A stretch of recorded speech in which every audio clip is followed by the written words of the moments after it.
Hello. Today we're going to be reading Misty Morgan, written by Stephen Cosgrove, illustrated by Robin James. Remember that there is a time for work and a time for play.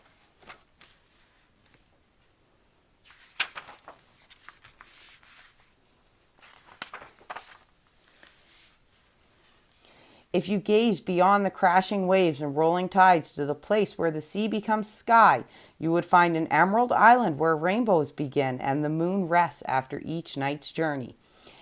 It was from this island that dreams came forth and spread themselves like a gentle fog across the land, bringing children bits of delight when they closed their eyes and went to sleep, dreams of a gentler time and place.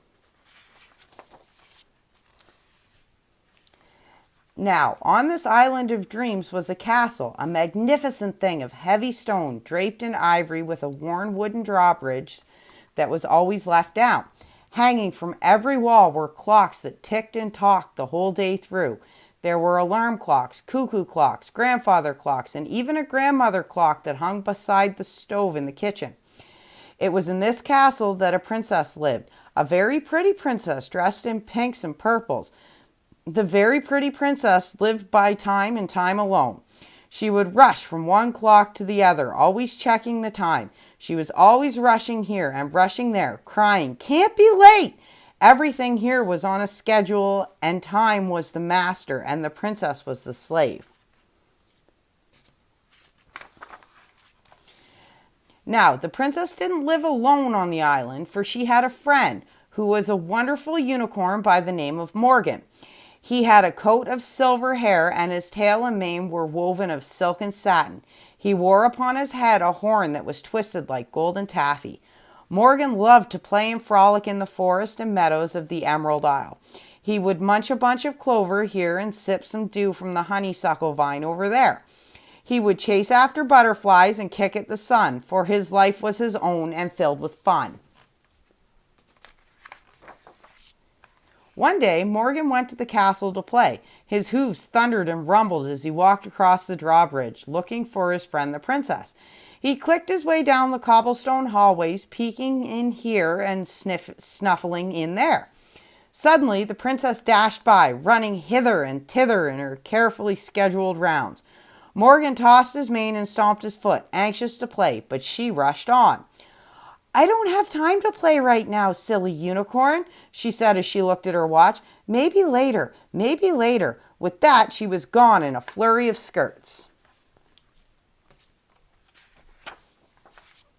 Morgan didn't mind. He had plenty of time, so he went back outside to wait. He watched the sun slip from morning to noon, and then, sure that he had waited long enough, meandered back to the castle of time. Once again, he clicked and clunked his way back inside to play with the princess. He found her winding a clock that had lost its talk. Again, he tossed his mane and stomped his foot, eager to play. "Silly, silly unicorn," she said impatiently as she yanked on the cord of a cuckoo clock. "I don't have time to play right now. Come back later." And she was off again, doing those things that needed to be done right now. He waited and waited. A day, maybe two, passed by while he nibbled on some flowers and chased a bird about the meadow. He idly spent his time scratching his back on the bark of a tree or taking naps in the bright golden sunlight. He waited and whiled away the time. Finally, he hurried back to the castle.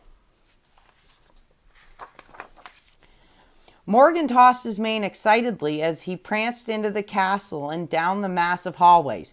With sputtering candles throwing dancing light about him, he wandered from room to room, but nowhere could he find the princess.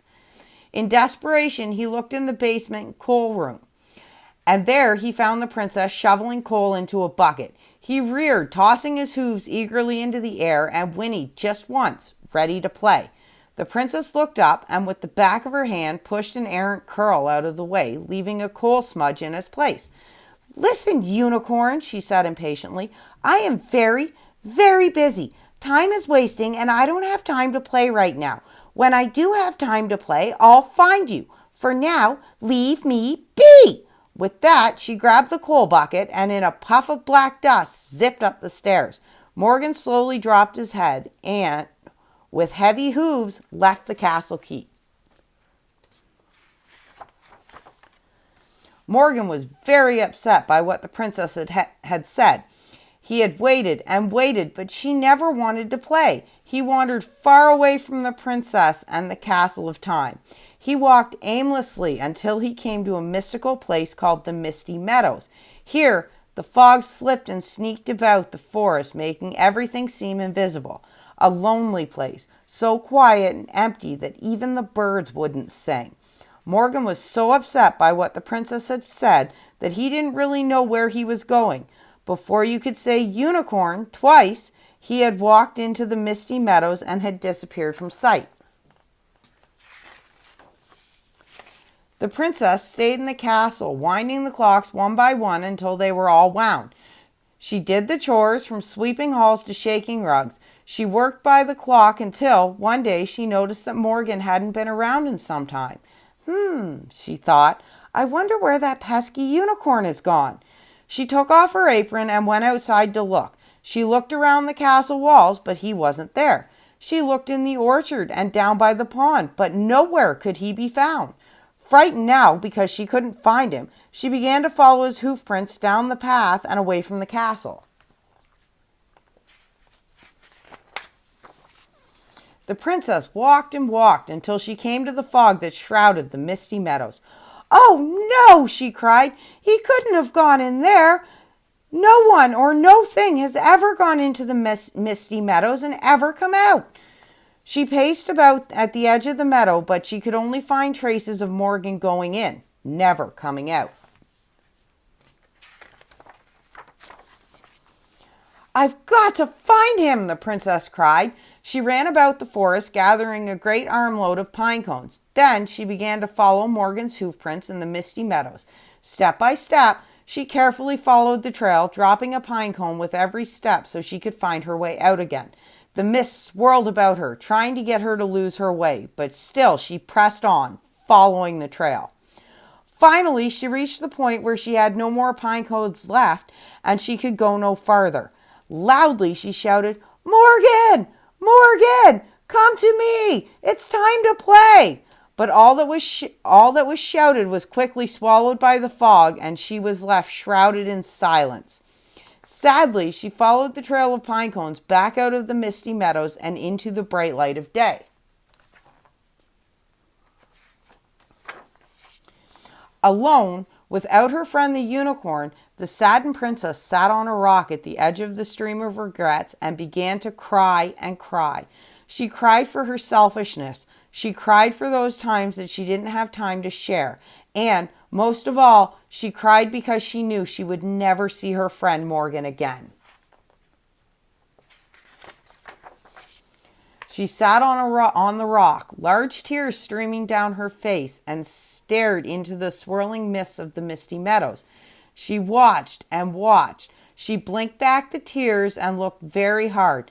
There was a shadow. Suddenly, the mist parted, and there stood Morgan, bathed in the golden light of the morning sun.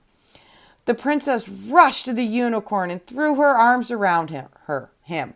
Morgan tossed his head and whinnied impatiently, eager to play the games he had waited so long to play. He knelt down, and the princess leaped on his back. Off they ran, the wind whipping at their hair. The very last thing the princess did before they ran out of sight was to take off her watch and toss it far into the Misty Meadows, for she would never be a slave to time again. There is a time for work and a time for play. Share time with your friends before they go away. The end. And that's it for today's episode of Storytime with Jen. We will see you tomorrow.